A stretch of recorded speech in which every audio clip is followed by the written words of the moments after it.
เอาเด้งต่อบ่เด้งเลยเดี๋ยวอาจารย์คือบนัดหนูเนี่ยไม่ยังก่อนนังคือบนัดหนูเนี่ยเกิดอีหยังขึ้นอาจารย์นักดนตรีโดนอาอายเบรกกระทันหันงานนี้เวทีเป็นของอาอายสบายดี FC แฟนคลับทุกทางที่เคารพและนับถือเป็นอย่างสูงมาพบมาพ่อกันอีกแล้วช่วงเวลา2 โมงเขาก็เอิ้นว่าสายบายเยื่องไปใส่ทางค่อยคำยามแรงทันผู้ชม FC แฟนคลับเขาไปเก็บตกภาพบรรยากาศคอนเสิร์ต 2-3 มื้อที่ผ่านมาดนแล้วที่บ่ได้ไปติดตามการเคลื่อนไหวของน้องอาอายสกุลพรเป็นเวลาเกือบ2 เดือนมาครั้งนี้ได้กลับมาติดตามคุณภาพขับแก้วค่อยขอเว้าเลยว่าคุณภาพขับแก้วคุณภาพขับเกินอายุ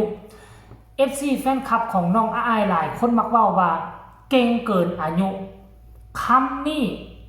บ่เกินโตทุกคนบ่เกินโต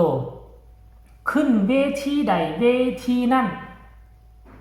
มวนมันสนุกไปสถานที่ใดถือว่าล้านแตกขยายสังกะสีแตกอาญะขั้นพอลูกคู่บุญคู่นี่ไปแล้วเหตุการณ์ที่มันเกิดขึ้นคือการคุ้มเกมนะน้องอ้ายสกุลพรอยู่บนเวทีคือคุ้มเกมได้คุ้ม FC แฟนคลับได้คุ้มนักดนตรีได้สมัยก่อน2 ปีที่ผ่านมาอ้ายจะบ่กล้าแบบนี้ได้อ้ายจะบ่กล้าเป็นแบบนี้แต่น้องสามารถเสื่อมโยงเหตุการณ์แล้วไปหานักดนตรีไปหาอย่างต่างๆคือมือนั่นนี่คือน้องห้องเพลงไปแล้วเนาะอีกจักเพลง2 เพลงกับบ่ฮู้ห้องเพลงไปแล้วและช่วงหยุดพักเศร้าช่วงเทคแคร์แฟนๆอีกอย่างจักอย่างนะช่วงเทคแคร์แฟนๆ FC แฟนคลับพากันลังไหลกันเข้ามาจับมือถือแขนพากันเอามาลงมาไล่พากันเอาทริปมาให้งัดใส่มือให้แล้วมื้อนี้อยู่นักดนตรีแล้วเสพดนตรีเพลงใหม่ขึ้นมาบาดเนี่ยอายก็เลยห้องทักขึ้นมาว่าคือบ่นัดหนูแน่หยุดก่อนละติล่ะคือบ่นัดกันแน่หวาค่อยยังเอาเงินอยู่ใดนี่น่ะยังเอามาไล่อยู่ใดว่าซั่นดินี่พ่อแม่เขาเอามาไล่ให้พวกกันหลายก็ปล่อยให้หนูเอาเงินก่อนติล่ะนักดนตรีก็หยุดห้วยไปจากว่าจะกลายเป็นเรื่องซีเรียสมันกลายเป็นเรื่องตลกคบขัน FC อยู่ทั้งด้านหน้าเวทีหัวกันแตกวุ่นคันคือตะกี้แม่เนาะน้องอายก็จะตามเกมมันน่ะนักดนตรีบ่ทันสมัยตะกี้นี่ก็คันเพิ่นขึ้นมาแล้วก็จำเป็นแล้วก็ห้องไปหั่นแหละแต่เดี๋ยวนี้น้องกล้าเฮ็ดน้องกล้าเว้าน้องกล้ากระทำเพราะเหตุผลนึงก็คือ1มาน้องเป็นน้องเป็นโตชูวงน้องเป็นลูกสาวของเจ้าของวงแล้วน้องก็มีประสบการณ์น้องก็มีประสบการณ์หลายขึ้นสามารถเบรกสามารถหยุดและก็สามารถต่อกันได้เป็นทอดไปอันนี้คือความก้าวหน้าความพัฒนาของโตน้องอาอายสกุลพรอีกเมื่อก่อนปีกายนี่ก็ยังบ่เห็นน้องกล้าเว้ากล้าแสดงออกพอปานใด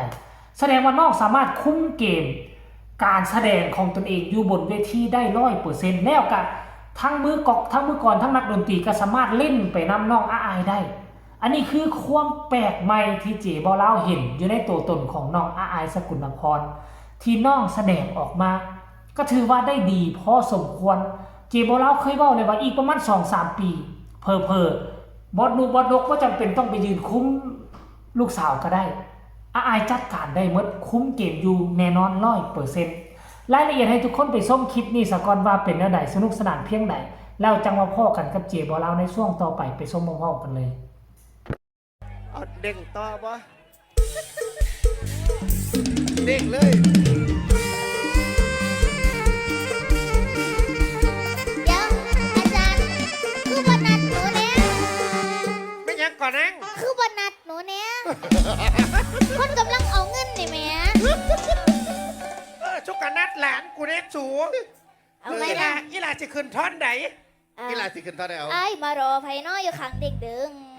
เด็กดึงเอามานะเด็กดึงมาดิ1 2 3ไอ้มารอไผน้อ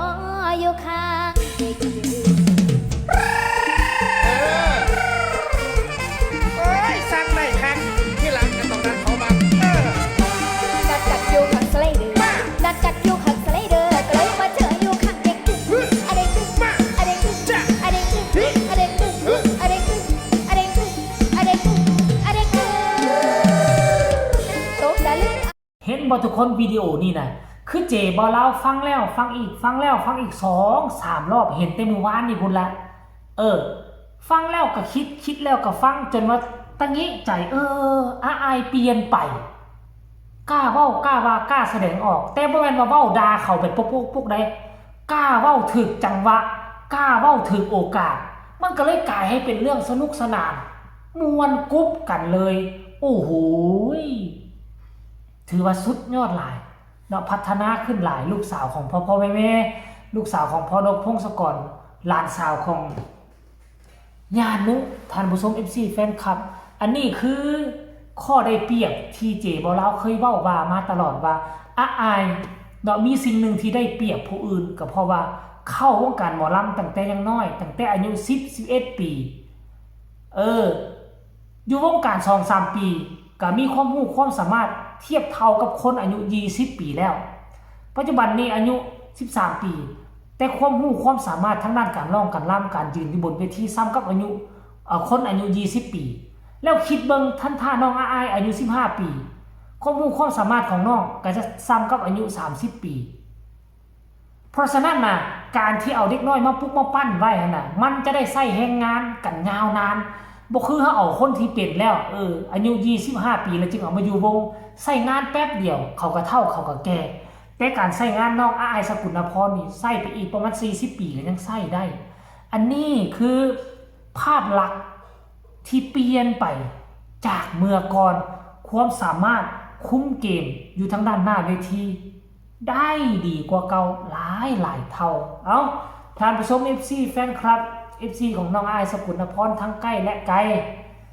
ผู้ใดเห็นคลิปนี้แล้วมีคำคิดคำเห็นหรือว่ามีความดีอกดีใจคือแนวใดก็ให้ส่งข่าวมาแลกเป็นบทเรียนมามาลงกันทั้งใต้คอมเมนต์ฝากทุกคนกดไลค์กดแชร์กดติดตามให้แน่เพื่อจะบ่พลาดคลิปดีๆแบบนี้